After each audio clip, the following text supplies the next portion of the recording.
So to continue my OCD hiking indecision saga. So, quick recap for those of you who are joining us who missed previous episodes.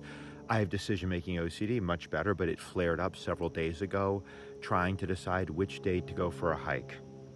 I decided, it passed. I went for a really lovely hike yesterday, but the plan was to go for 2 hikes back to back because I'm testing out my knee. I have a knee injury. I love doing extended wilderness backpacking trips, and in order to assess whether the knee can handle that sort of load, I need to do 2 days in a row.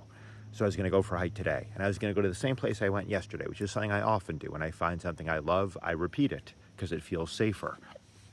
Also, I knew from, I would say, exhaustively reading reviews that there's no other hike near New York City that compares to Harriman State Park. But there was a lot of traffic today.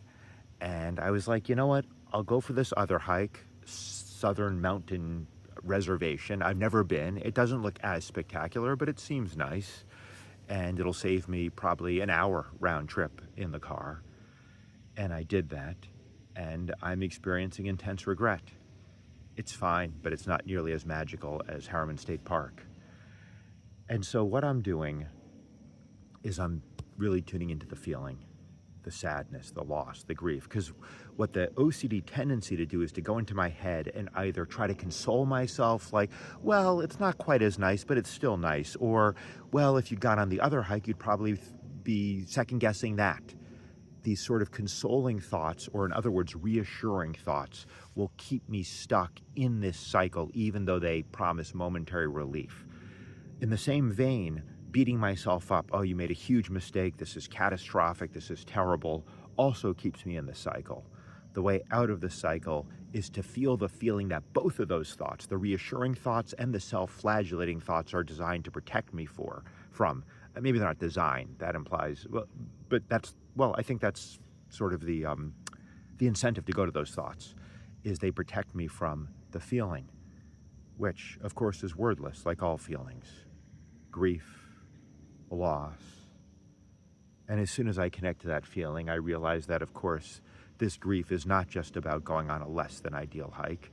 It's about other sources of grief in my life, principally a relationship, a romantic partnership that I've talked about before, that I'm mourning. And it's been 7 months, and yeah, it's actually gotten harder. It was easier a few months ago. The last time I had a heartbreak of this magnitude is actually what caused the OCD 22 years ago, because I wasn't willing to feel the underlying feelings. So I'm very committed to feeling this grief. And when I feel the grief, a nice side benefit is the OCD sort of diffuses, because it was trying to protect me from that.